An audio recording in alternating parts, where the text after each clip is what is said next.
We have bedtime story time. Are you ready? Which one am I going to read? Oh, it's good. I did mark them out. Did you have a think about which one you'd like me to read? Or just any of them? I tuck myself into bed first. oh, yeah. Any is fine. Okay. There's the Fox and the Geese. I have no memory of what any of these are. There's the original Hansel and Gretel. The Fox and the Cat kind of sounds fun. We can do... Or the Wolf and the Fox. A lot of these are named after animals. Funnily enough. Or the Golden Bird. The Table, the Ass and the Sticks. Wedding of Mrs. Fox. I'm pretty sure most of these are fucked up. I think the Handless Maiden was one of my favorites, even though that sounds super fucked up. Or the Frog Prince is like the first story in the book. We can just read the Frog Prince. Alright. Okay. Let's, How strange. Why would a fairy tale be about animals? That's crazy. What do you mean? That never happens. They're never like that. I would take my glasses off and I was like, no, I absolutely have to keep them on. Oh. Okay. Are we ready? Are we ready for bedtime story time? I'm thinking we go with the Frog Prince. It also happens to be the first story in the book. To be fair, they ain't fables though. They are not fables. They are absolutely not. They're just they're a bit fucked up. So a word of warning. The Brothers Grimm stories are technically fairy tales, but they're a little bit fucked up. They're a little bit quirky. Alright. I might get started. I'm just gonna have some water first.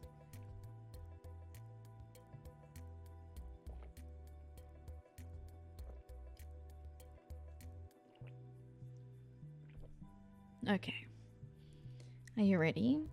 The Frog Prince. They're not too long. They're only... It's like 3 pages long?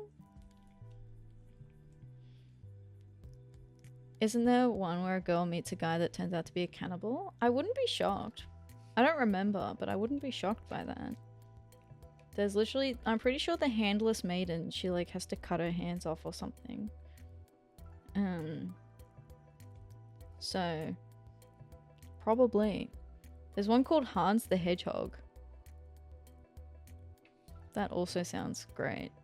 There's like there's so many. I didn't realize how many there were. Oh, there's a bug here. Get out of here.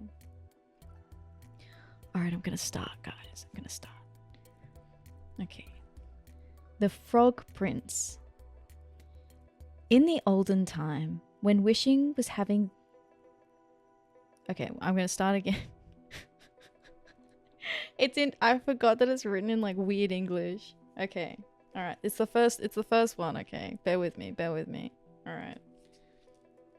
I psyched myself out immediately. Oh. Okay. In the olden time, when wishing was having, there lived a king whose daughters were all beautiful, but the youngest was so exceedingly beautiful that the sun himself, although he saw her very often, was enchanted every time she came out into the sunshine. Near the castle of this king was a large and gloomy forest, and in the midst stood an old lime tree, beneath whose branches splashed a little fountain.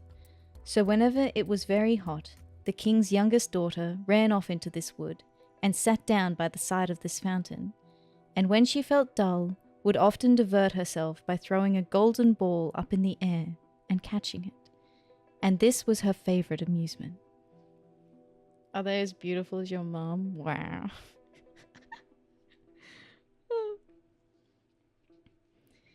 Now, one day it happened that this golden ball, when the king's daughter threw it into the air, did not fall down into her hand, but on the grass, and then it rolled past her into the fountain. The king's daughter followed the ball with her eyes, but it disappeared beneath the water, which was so deep that no one could see to the bottom. Then she began to lament, and to cry louder and louder, and as she cried, a voice called out, "Why weepest thou, O king's daughter? Thy tears would melt even a stone to pity." And she looked around to the spot whence the voice came, and saw a frog stretching his thick ugly head out of the water. "Ah, you old water paddler," said she, "was it you that spoke? I am weeping for my golden ball, which has slipped away from me into the water." "Be quiet and do not cry," answered the frog. "I can give thee good advice, but what wilt thou give me if I fetch thy plaything up again?" "What will you have, dear frog?" said she, "my dresses, my pearls, and my jewels, or the golden crown which I wear?"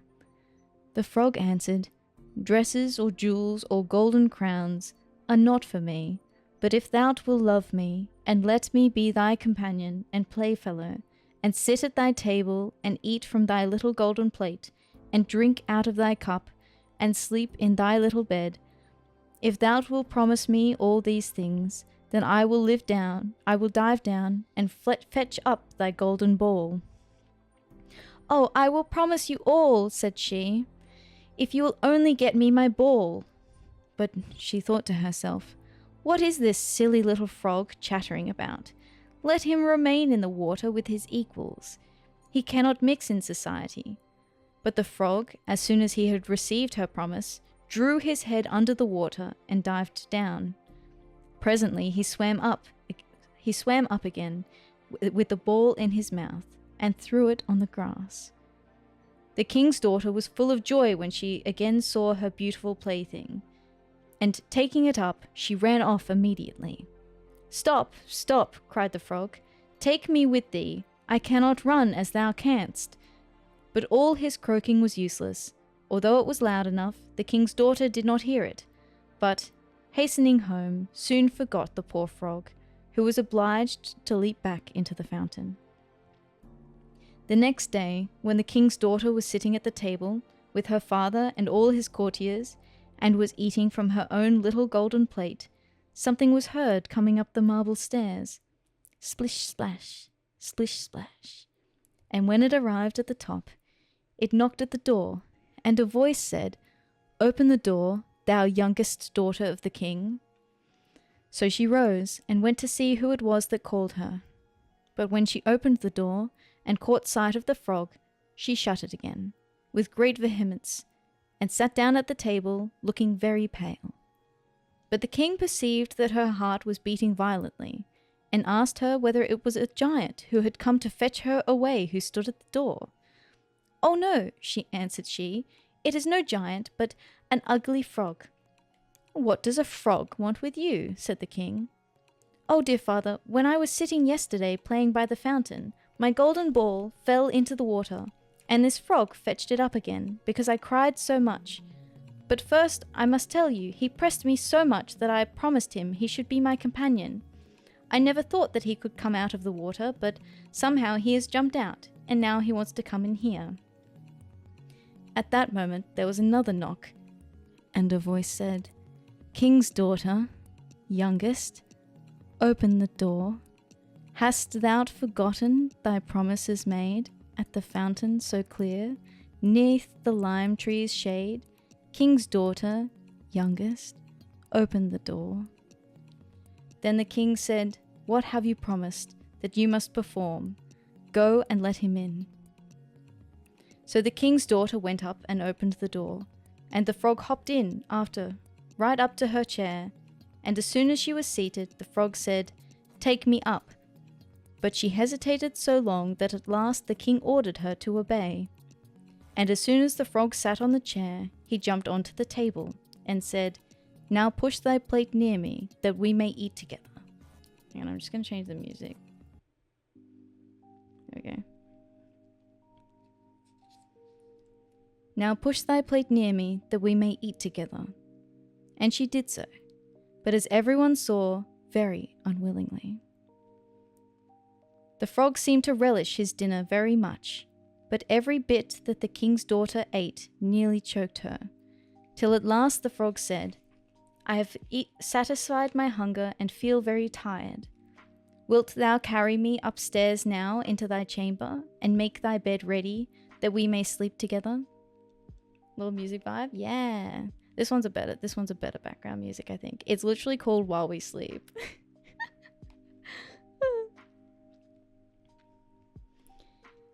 At this speech, the king's daughter began to cry, for she was afraid of the cold frog, and dared not touch him.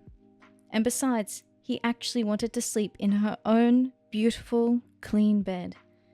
But her tears only made the king very angry. And he said, He who helped you in your time of trouble must not now be despised. So he took the frog up with his 2 fingers, and put him in a corner of her chamber. But as she lay in her bed, he crept up to it, and said, I am so very tired that I shall sleep well. Do take me up, or I will tell thy father. This speech put the king's daughter into terrible passion, and catching the frog up, she threw him with all her strength against the wall, saying, Now will you be quiet, you ugly frog? But as he fell, he was changed from a frog into a handsome prince with beautiful eyes, who after a little while became, with her father's consent, her dear companion and betrothed. Then he told her how he had been transformed by an evil witch, that no one but herself could have had the power to take him out of the fountain, and that on the morrow they would go together into his own kingdom. The next morning, as the sun rose, a carriage drawn by 8 white horses with ostrich feathers on their heads and golden bridles drove up to the door of the palace, and behind the carriage stood the trusty Henry, the servant of the young prince. When his master was changed into a frog, trusty Henry had grieved so much that he had bound 3 iron bands round his heart, for fear it would break with grief and sorrow. But now that the carriage was ready to carry the young prince to his own country, the faithful Henry helped in the bride and bridegroom, and placed himself in the seat behind, full of joy at his master's release. They had not proceeded far when the prince heard a crack, as if something had broken behind the carriage. So he put his head out the window and asked Henry what was broken. And Henry said, It was not the carriage, my master, but a band which I bound round my heart when it was in such grief because you were changed into a frog. Twice afterwards on the journey there were the same noise, and each time the prince thought that it was some sort of part of the carriage that had given way, but it was only the breaking of the bands which bound the heart of the trusty Henry, who was thenceforward free and happy. That feels like a fever dream, doesn't it? That's the end. The end. Sorry, the end. Henry, who was thenceforward free and happy. The end. I don't know if you followed along with that. But I certainly did not. Huh? That's it. That's the end. The next one is the cat and the mouse in partnership. That's What did I learn from that? To stick to your word. If you're gonna promise something, you should do it. I don't think the princess learned any lessons. She did attempt to kill the frog, it sounds like. I thought she was gonna throw the frog against the wall, and then when it turned into a prince, that the prince would just be like, they're dead. That's what I thought would happen. I suppose the frog just wanted her to pick him up though, right? I feel like it just needed her touch for him to change into a prince. Princess was kind of pressed into something she didn't want to do. I mean, she could have let her golden ball go. Seems a bit fucked up to me. It seems weird. I mean, they really skipped over the entire part of where they like become like engaged. Like they really skipped over that entire section. I wonder, some of these have sequels. Some of these stories have sequels. She was literally forced into a marriage? The fuck? Was she forced into it? Or did she also want to be in the marriage? He told her how he had transformed by an evil witch, and that no one but herself could have the power to take him out of the fountain, and that on the morrow they would go together to— True, he did force her. He was like, no, no, we're together now. That's it.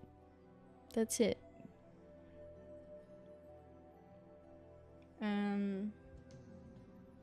And then Henry, out of nowhere, came through at the end.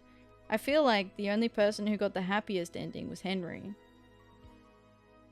How did he bind stuff around his heart? Most royalty was forced into marriage? That is true, that does track. Wasn't it normally because they would like, we want more lands, or usually probably more lands, or just strategic marriages, I'm assuming. Into like with other nobility.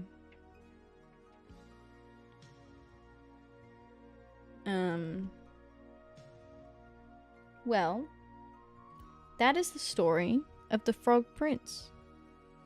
What an interesting story. I have no memory of these being such a fever dream. Are the rest a fever dream as well? Yeah. Oh yeah, yeah, for sure. Interesting. Bizarre. Well, that is one bedtime story. Would you like another? That was pretty short.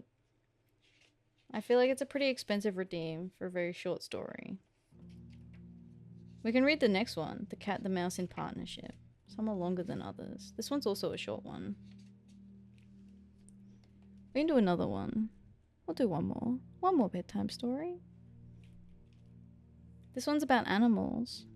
So surely it's going to be less fucked up. That's not how I remember the story either. Yeah. I'm like, is it just because I read it when I was like really young? Or is the story actually different? I'm gonna research it tomorrow. I'll research it. Maybe it's just been shortened because it's a complete illustrated book.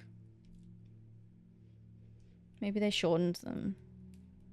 The Poor Boy in the Grave. Is that... This is not alphabetical.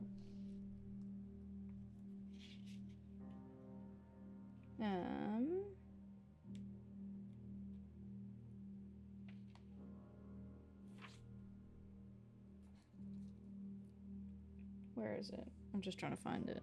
There's a lot in here. And it's not alphabetical. Okay.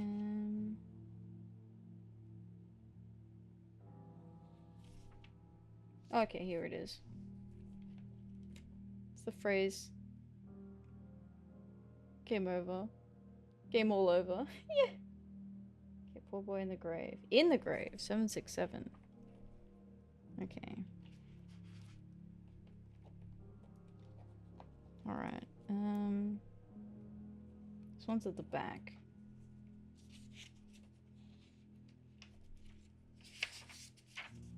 Yeah, it's another short one. Alright, you ready? So, story number 2. This one's kind of dark, as far as I can recall. If I recall correctly. Okay. I mean, it is called The Boy in the Grave. So I feel like we're starting out with some expectations here that it's going to be pretty dark. Alright. Okay, here we go. I'm going to have some more water.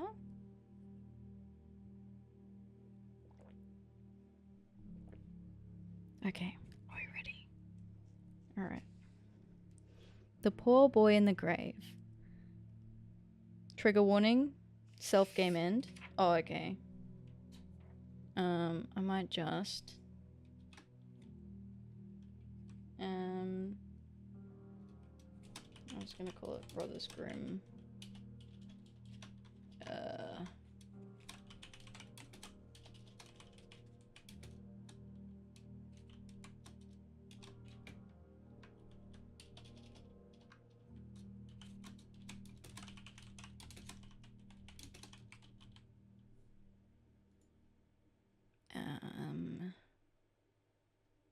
Do I need to add?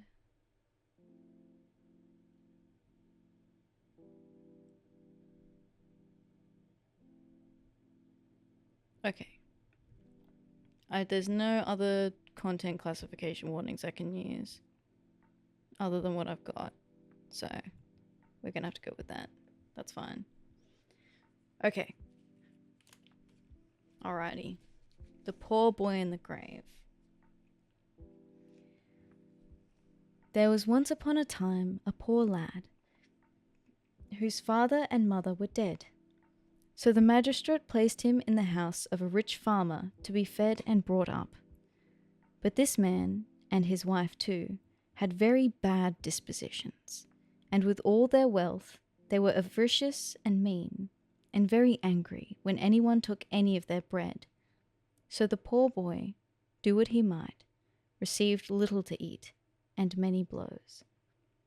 One day he was set to watch the hen and her chickens, and she ran through a hole in the paling, and a hawk, just then flying by, pounced upon her, and carried her off to his roost. The boy cried, "Thief! Thief! Stop, thief!" But to what end? The hawk kept his prey, and did not return. The master, hearing the noise, came out, and perceived that his hen was gone, which put him in such a rage that he beat the boy so much that for a couple of days afterwards he was unable to stir.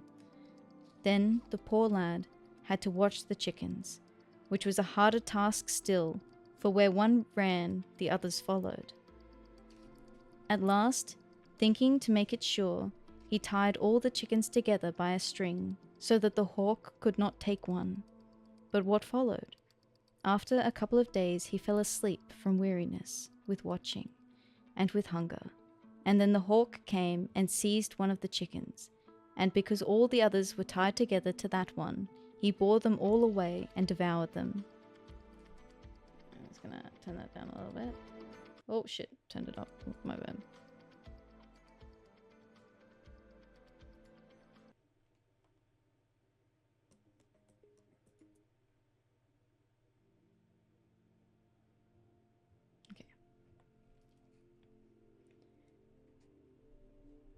Just then the farmer came home and perceived the misfortune which had happened, which angered him so much that he beat the lad so unmercifully that for the several days he could not leave his bed. When he was on his legs again, the farmer said to him, "You are so stupid that I can no longer keep you as a watch, and therefore you shall be my errand boy." So saying, he sent him to the judge to take him a basket of grapes and a letter with them. On the way, hunger and thirst plagued the lad so much that he ate 2 of the grape bunches. So when he took the basket to the judge, and the latter had read the letter and counted the grapes, he said, "2 bunches are missing." The boy then honestly confessed that, driven by hunger and thirst, he had eaten 2 bundles. Wherefore the judge wrote a letter to the farmer and requested more grapes. These, also, the boy had to carry with a letter, and again, urged by great hunger and thirst, he devoured 2 bunches more. But before he went to the judge, he took the letter out of the basket, and laying it under a stone, put the stone over it, so that it could not be seen and betray him. The judge, however, taxed him with the missing grapes. "Alas," cried the boy, "how did you know that? The letter could not tell you, for I had laid it previously under a stone." The judge was forced to laugh at the simplicity of the lad, but sent the farmer a letter in which he advised him to treat the boy better, and not allow him to want meat or drink, or he might be taught the difference between justice and injustice. "I will show you the difference at once," said the hard-hearted farmer when he had read the letter. "If you will eat, you must also work, and if you do anything wrong, you must be recompensed with blows." The following day he set the poor boy a hard task, which was to cut a couple of bundles of straw for fodder for the horse. "And," said the master, in a threatening tone, "I shall be back in 5 hours, and if the straw is not cut to chaff by that time, I will beat you till you cannot stir a limb." With this speech, the farmer went to the market with his wife and servant, and left nothing behind for the boy but a piece of bread. He sat down at the machine and began to cut the straw with all his strength, and as it became hot, he drew off his coat and threw it aside on the straw. Then, in his terror, lest he should not get done in the time, he caught up, without noticing it, his own coat with a heap of straw and cut it all to shreds. Too late he became aware of this misfortune, which he could not repair, and cried out, "Alas, it is all up with me. The bad master has not threatened me in vain. When he comes back and sees what I have done, he will beat me to death. I would rather he took my life at once." Now the boy had once heard the farmer's wife say that she had set a jar of poison under her bed, but she had only said so to keep away the sweet tooths, for in fact it contained honey. The boy, however, drew it out and ate the contents, and when he had done so, he thought to himself, "Ah, people have told me that death is bitter, but it tastes so sweetly to me. No wonder that the mistress should so often wish for death." So thinking, he sat down on a stool to die, but instead of growing weaker, he felt really strengthened by the nourishing food. Soon he began to think, "This can be no poison, but I recollect the farmer once said that in his clothes chest was a bottle of fly poison, which will certainly kill me." But this also was no poison, but Hungary wine. The boy, however, fetched the bottle and drank it out, saying, "This death also tastes sweetly." Soon the wine began to mount in his head and to stupefy him, so that he thought his death really was at hand. "I feel that I must die," he said. "I will go to the churchyard and seek a grave." He reeled out of doors as he spoke, and managed to reach the churchyard, where he dropped into a fresh opened grave, and at that time lost all consciousness. Never again in this world did the poor boy awake. The fumes of the hot wine, acted upon by the cold dews of evening, took away his life, and he remained in the grave wherein he had laid himself. By and by, when the farmer received the news of the death of his servant, he was frightened, because he feared he might be taken before the judge, and his terror was so great that he fell to the earth in a swoon.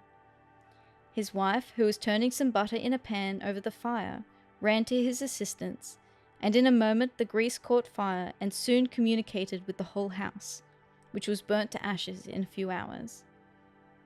Then the years during which the farmer and his wife lived afterwards were spent by them in misery and poverty. The end.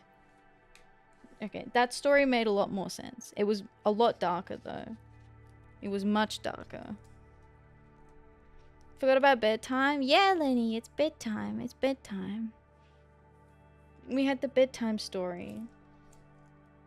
I'll probably put them up on probably my side channel.